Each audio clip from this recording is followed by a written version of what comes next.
ওরা আমাদের সাথে পারবে না, ওরা জাস্ট চাচ্ছে একটা গেম লাগাইতে, যেটা কখনোই পসিবল হবে না। আজকে আমরা চাই ওরা আজকে আমাদের খেলা দেখতে আসুক, আজকে মাঠে একদম দেখাই দিব।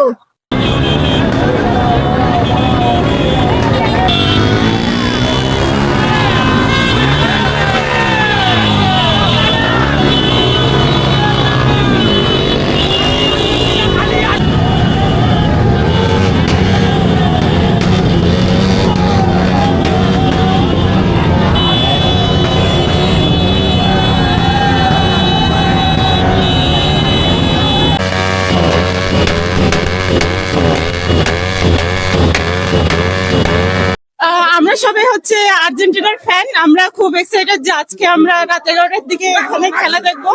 তো আমরা সবাই মানে খুব সুন্দর করে একটা মিছিল করলাম। তো আপনারা সবাই থাকুন, আজকে সবাই খেলা দেখবেন। আপনারা সবাই দেখতেই পাইলেন ঈশ্বরদীতে আমাদের আর্জেন্টিনার সমর্থক কত। ঈশ্বরদীর মাটি আর্জেন্টিনার ঘাটে আশাবাদী যে আর্জেন্টিনা এবারও কাপ নিবে, গতবার নিয়েছে এবারও নিবে। আর ঈশ্বরদীর আগে ব্রাজিলরা লক করছিল, আজকে আমরা লক করে দেখাই দিলাম যে আমরা আর্জেন্টিনা পারি। ওরা তো বাপ দাদার আমলের সম্পত্তি নিয়ে ওরা চিল্লাচিল্লি করতেছে, তো আমরা নিজেদেরটা নিয়ে দেখা দিচ্ছি। আমরা জন্মের পর থেকে কাপ নিয়ে দেখাই দিছি, ওরা তো জন্মের পর থেকে কখনো কাপ নেয়নি। আর্জেন্টিনা শুধু আর্জেন্টিনা।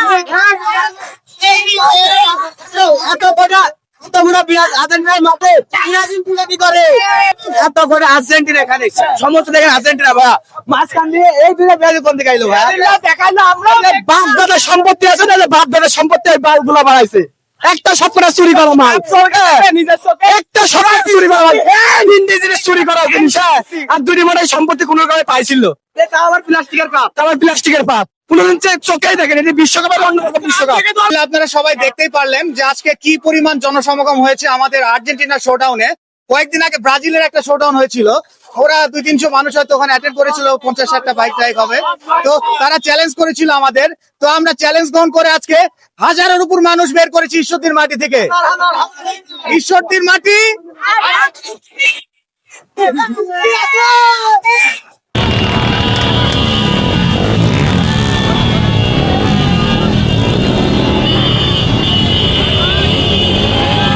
আমার মনে হয় তারা ব্রাজিলের হেড কোচের নাম জানে না, নেইমার ছাড়া বাকি মনে হয় পাঁচজনের নাম ওরা বলতেই পারবে না। ওরা ওদের টিম খেয়ে চিনে না, কোথায় খেলা থেকে খেলা বোঝে না, কিছু করেন। আমার মনে হয় খেলা শেখো, খেলা বুঝো, তারপরে আসো।